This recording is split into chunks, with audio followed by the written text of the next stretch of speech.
Emma Aziza est avec nous, vous êtes hydrologue, spécialiste de l'adaptation au changement climatique. Bonjour.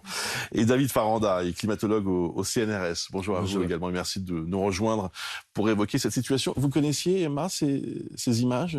Oui, je les connaissais et je les suivais déjà dès l'année dernière puisque l'année dernière, on avait aussi eu une sécheresse historique sur la rivière des Perles. Ça avait généré le fait qu'on ait moins 80% de débit dans nos rivières. Donc, on avait dû arrêter la production électrique par les ouvrages hydroélectriques. Donc, on voit très bien que ça a eu des conséquences puisque la Chine s'était reportée sur le charbon à ce moment-là. Le charbon ayant besoin de quantités d'eau colossales aussi, on a dû se reporter sur le gaz naturel liquéfié du Qatar. Donc, on voit qu'il y a comme ça un enchaînement qui se produit et que derrière la question de l'eau dans nos rivières se cachent d'autres questions et notamment la question énergétique qui est une question cruciale. On se demande maintenant, en effet, si ce n'est pas en train de s'accélérer. Et si on n'a pas vu venir cette accélération, qu'est-ce que vous en pensez? Moi, je crois qu'on la voit venir quand même, parce que ça fait quelques années qu'on en parle. On voit très bien que chaque année est une sécheresse historique. Chaque année nous raconte quelque chose de nouveau. Et dès le mois de mars, parce que c'est important d'essayer de comprendre quels étaient les paramètres qu'on avait en main pour essayer de gérer cette crise à venir. Et on sait très bien qu'il n'y avait pas eu de recharge hivernale dans nos nappes phréatiques et que c'était un des pires paramètres qu'on puisse avoir parce que c'était la recharge qui nous permettait de tenir au printemps et à l'hiver. Donc sans cette recharge, déjà on savait qu'on avait une année historique. Si vous rajoutez à ça des phénomènes qu'on avait difficilement pu prévoir ou modéliser, comme les quatre vagues de canicule qu'on a eues, qui font un effet sèche-cheveux sur la France et qui derrière ont accéléré cet état de sécheresse, on comprend qu'on a une situation qui devient de l'hors norme. Et donc, je pense que c'est quelque chose qui doit nous interpeller. Pourquoi? Parce que souvent, les gens viennent me voir et me disent « Mais alors, où est-ce que je dois vivre? Est-ce que je dois partir vivre en Bretagne ?» Et en fait, le problème, c'est que même la Bretagne et la Grande-Bretagne ont vécu ces canicules. Et même le Canada... 35 degrés à Brest. Le Canada, c'est le géant mondial de l'eau. Commence à irriguer ces terres, commence à avoir des problèmes de sécheresse et d'adduction en eau potable.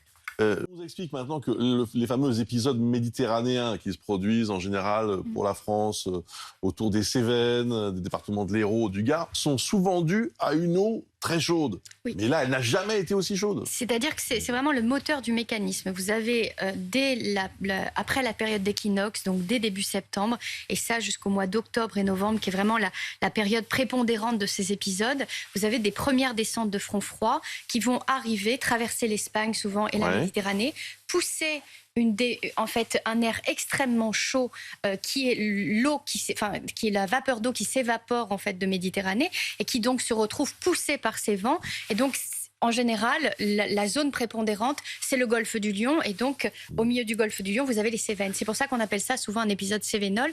Maintenant, si vous mettez dans la recette de l'air froid qui arrive en altitude, de l'air très chaud par une évaporation massive de la mer Méditerranée, et que vous rajoutez à ça des degrés supplémentaires et un relief, vous créez un épisode méditerranéen sur l'ensemble du pourtour méditerranéen. Et plus la température est chaude, plus vous avez un pouvoir précipitant colossal. Et avec les sols extrêmement secs, est-ce que ça favorise aussi les inondations? Ça a deux effets. Dans un premier temps, lorsque les sols sont extrêmement secs, on appelle ça un effet de battance, c'est-à-dire que c'est vraiment une pluie qui va tomber et qui va générer une sorte d'encroûtement, c'est-à-dire que ça va imperméabiliser le sol et donc on va avoir principalement du ruissellement. C'est ce qu'on a eu là avec ces premières pluies qui ont traversé la France. Maintenant, lorsque on va plus loin, c'est-à-dire qu'à partir du moment où on a un système qui s'auto-régénère sur place, et c'est ça le danger qui va arriver dans les mois à venir, c'est que lorsqu'on a une goutte froide qui se positionne, qui est cet événement dangereux, elle peut durer 10 jours. Et donc, en fait, elle va apporter en permanence cet air froid. L'air chaud, lui, continue en permanence à arriver de la Méditerranée. Et donc, lorsque le phénomène se bloque, là, on a un système qui se sature et l'eau va arriver partout. Donc, elle finira par pénétrer. Et non seulement elle finira par pénétrer, mais elle finira par saturer les sols et l'eau ne saura plus où aller.